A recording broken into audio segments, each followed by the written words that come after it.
The film opens in the snowy wilderness of Lapland. Aatami Korpi lives in isolation, his small cabin surrounded by the remnants of war, burned tanks, buried helmets, and rusting rifles.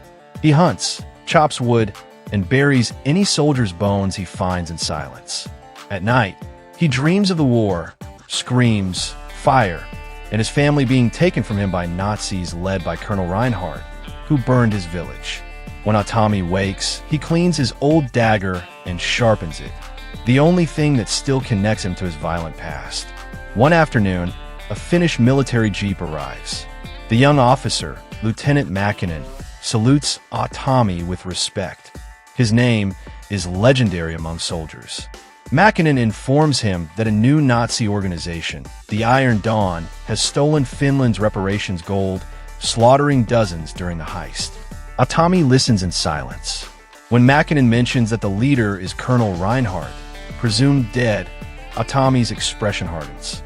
He closes the door without a word, but the flicker in his eyes shows something burning again: vengeance. That night, Aatami digs up an old trunk buried beneath a pine tree.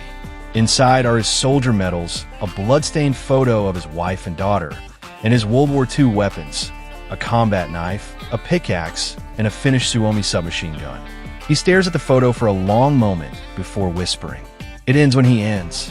The next morning, he sets his cabin ablaze, symbolically burning his old life, and begins his journey south. Aatami travels on foot through endless snow and forests, his loyal dog Raka by his side. He crosses frozen lakes, rides abandoned trains, and scavenges ammunition from old bunkers. Each night, he marks his map toward Germany. He doesn't speak, eat much, or rest long. His silence becomes a form of prayer to the dead, to the war, to revenge. In a derelict village near the border, Aatami encounters a group of armed raiders, remnants of German soldiers turned bandits. They recognize him and mock his reputation. The fight that follows is pure carnage. Aatami kills them with his bare hands, his pickaxe, and their own weapons. One man begs for mercy. Aatami wordlessly throws his knife into his throat. He takes their vehicle and keeps moving, leaving behind only blood on white snow, a silent signature of Sisu. Berlin, 1947, a broken city divided by Allied forces, its ruins crawling with refugees, soldiers, and opportunists. Word spreads through the black markets. A ghostly Finnish man is asking about the Iron Dawn. The Nazi remnant soldiers fear him. Aatami navigates the shattered streets, observing the cruelty of post-war Europe, starving children, corrupt traders, and ex-Nazis disguised as civilians. His hatred grows deeper. Aatami meets Elsa Brandt, a German nurse who once worked in a Nazi medical unit. She has been tracking Iron Dawn after they murdered her brother for speaking against them. She recognizes Aatami's scars and legend, the man who wouldn't die. She tells him that the Iron Dawn is rebuilding under Colonel Reinhardt in a fortress outside Berlin, planning to smuggle gold to South America. Aatami silently agrees to help. She provides him access to the underground resistance network. Through Elsa's contacts, they learn about Der Drache, an armored train that carries the stolen gold, hidden weapons, and Nazi scientists.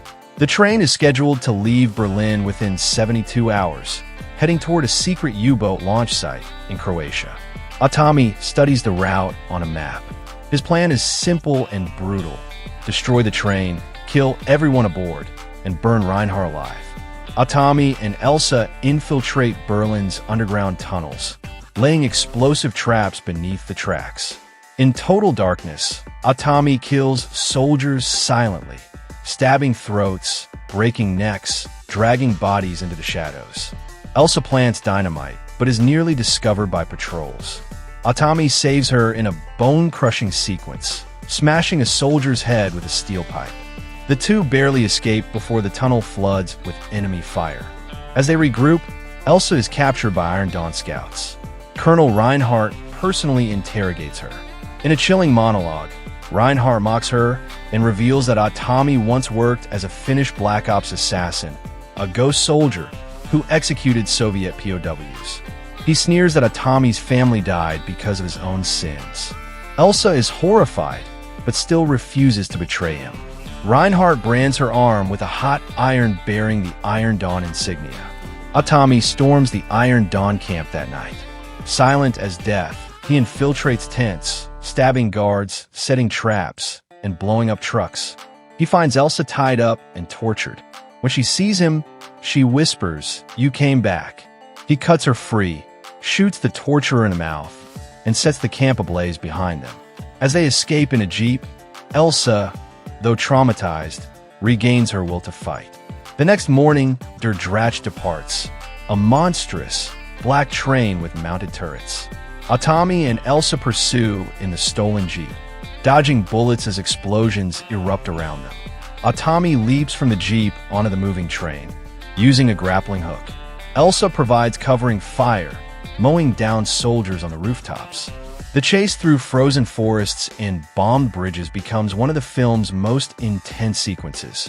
Aatami fights his way through each carriage, one filled with Nazi gold, another with caged war prisoners, and one with grotesque Nazi experiments. He improvises kills with whatever's available: chains, knives, bare hands. Blood paints the walls. Elsa catches up mid-train, sniping guards as Aatami battles the elite Iron Dawn officers in brutal choreographed duels. At the final carriage, Aatami faces Colonel Reinhardt, older, scarred, and wearing an experimental mechanized exosuit that enhances his strength. The fight is raw, savage, and nearly silent except for grunts and metal grinding. Reinhardt mocks Aatami's losses.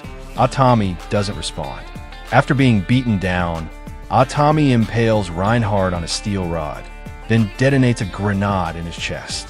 The explosion derails the train into a frozen ravine. The train crashes spectacularly. Gold bars scatter like stars across the snow. A massive fire burns in the ravine as Aatami crawls from the wreckage, bleeding but alive. He looks down at Reinhardt's body, impaled and burning, and whispers his first line of dialogue in the entire movie. Now it ends. Elsa finds Aatami collapsed near the wreck. She helps him to safety and tends to his wounds. She tells him that she'll take her share of gold to start a hospital for war victims. Aatami gives her more, saying quietly, "For the living, not the dead." She kisses his hand, a silent goodbye, and walks away into the smoke as dawn breaks. Back in Finland, Aatami buries the rest of the gold near his family's graves. He carves a wooden cross with his knife and kneels in silence. He whispers his family's names, then writes a single word on the cross: peace. But deep down, his eyes show that peace is fleeting. He's a man cursed to fight forever. Weeks later, Soviet agents investigate the train wreck, searching for the gold. They find burned bodies, but no sign of Aatami. Only one thing remains: Reinhardt's metal helmet, split in half, and boot prints leading into the forest. One soldier mutters, "He's not a man, he's a ghost." In a quiet Finnish town, a corrupt black market official opens a package. Inside is a Nazi badge dipped in blood.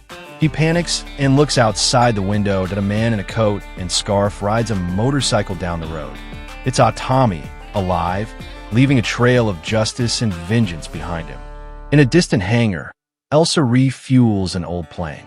She's gathered intelligence about Nazi scientists hiding in Argentina, continuing their experiments. Aatami approaches silently. "Elsa, you really can't stop, can you?" Aatami, "Not until they're all gone."